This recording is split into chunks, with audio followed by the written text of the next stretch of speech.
Now, you heard me say 22 inches of mercury a while ago. What does that mean? This little pump will produce 22 inches of mercury. Does what? Higher the vacuum, mercury goes up. Yeah, that's right. That's one definition. But what is an inch of mercury? What is that? Why in the world is there a gauge happening? 1 inch of mercury? How many of you guys are sucking mercury up?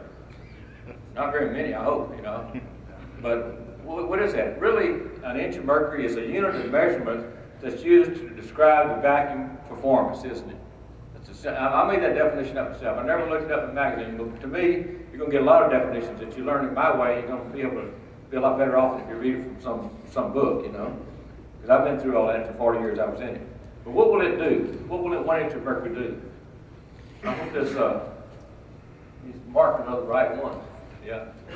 What will it do performance-wise? What does that mean in say, water or sewage or sludge or the stuff that you guys are dealing with? Let's just use water. 1 inch of mercury will lift a column of water 13.3 inches. Let me write that up here. Let's see how big I need to write so you can see it back there. Can you see that? In other words, if I had a gauge on this jar, and when I turned it on, you see that gauge go from 0, 1, 2, 3, 4.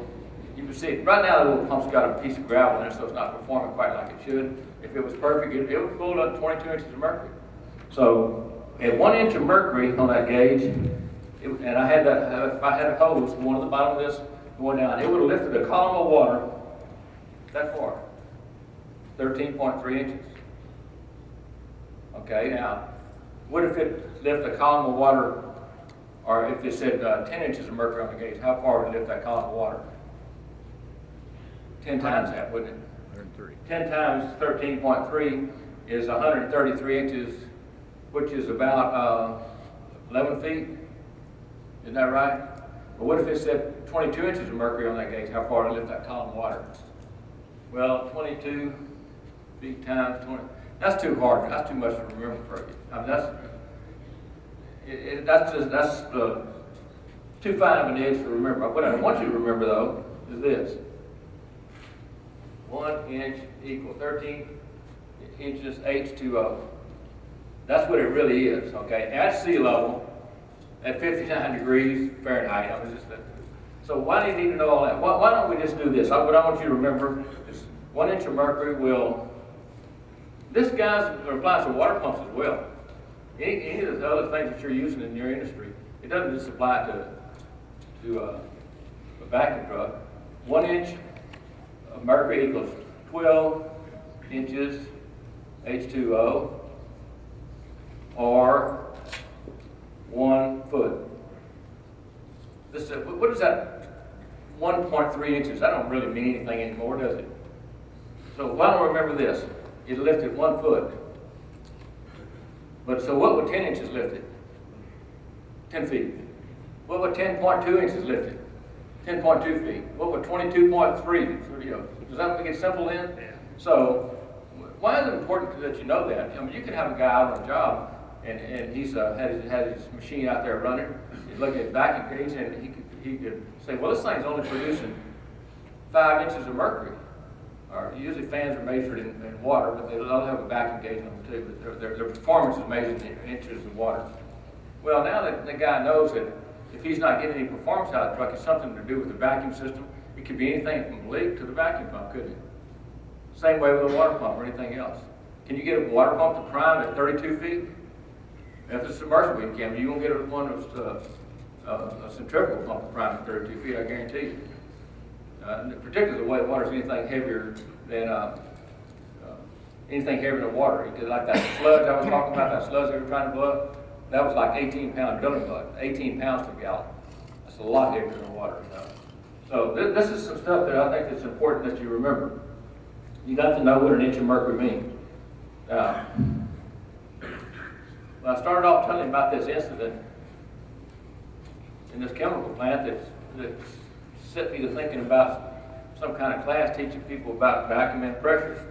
What does 1 psi mean? Let's say to make you drunk smelling it, you know? What does one PSI mean?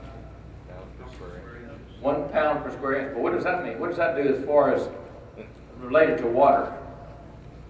Well, 1 PSI equals. Well, that's right. That's one formula, one thing. But if you took this jar and I put a hose in it, went to the bottom, and I put pressure on this jar from this side of the vacuum pump, I put pressure on the jar and loaded pressure on it. But really, what I'm doing is I'm taking atmospheric pressure and increasing it in the jar, then, aren't I? And I put that pressure on there. How far would it push that column of water up? But like these guys are trying to do. How far would it push that? How much? She knows. She's exactly right. It's 2.31 feet. She's learned that somewhere in this industry, probably. In other words, it would push it 2.31 feet straight up. If you had, let's see how quick she is now, 12 feet on there. How far did it push it? 12 psi. Higher, she said. But she got that far. Well, you'd have to do the math again, wouldn't you? You'd have to do 2.31 times. Well, 10 would do it 23.1, wouldn't it? 20 would do it 46.6. 25 would do it 57.7 feet. I know these, I've just done it enough time. 57 feet. What those guys were trying to do on what I was talking about, they were trying to push this sludge 75 feet in the top of a 75-foot tall tank, and the truck was only rated at 25 psi. The release go off at 25. They were trying to push it up 75 feet. At best, water would only go 57.75 feet. Now, they were in trouble, weren't they? I'm going to show you what much trouble they were in. And you got to, this is something you might want to remember. They had a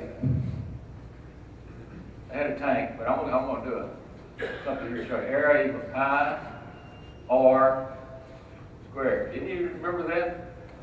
Area equals pi r squared. What does that mean? That is how you calculate the area in a circle. To figure out how many square inches or square feet or square miles or whatever. You just take that formula. Area equals pi times the radius squared. So let's do that on this truck they were talking about. I want to just do it close. They had an 84-inch diameter truck, okay? And if you take the pi times, I think it's like 5,600 square inches on there. That's close enough for what we're doing. At 1 psi, there's another formula called force. It's a little equals area times pressure.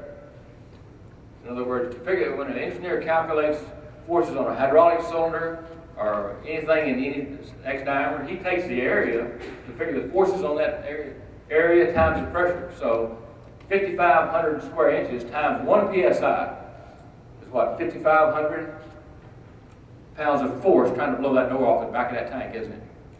5,500 pounds. Don't sound like much, does it? But at 10 psi is what? 55,000 psi. At 20 psi, it's 110,000 psi. At 25, it's like 140,000 psi. 140,000 pounds, that truck would handle 140,000 pounds per square inch of force. That's trying to blow that door off. The truck wouldn't handle that. But what were they trying to do? They had the pressure release off, and they're trying to get it where they can push this stuff 75 feet in the air. Now then, you start talking, what if they got to 50 psi? 250,000 pounds of force trying to blow that door off. Now, if that was water pressure they had in there, it wouldn't be such a big deal with it, because it just kind of popped and squirted out the door. But what is air? It's like a coiled spring, it's like energy stored, isn't it?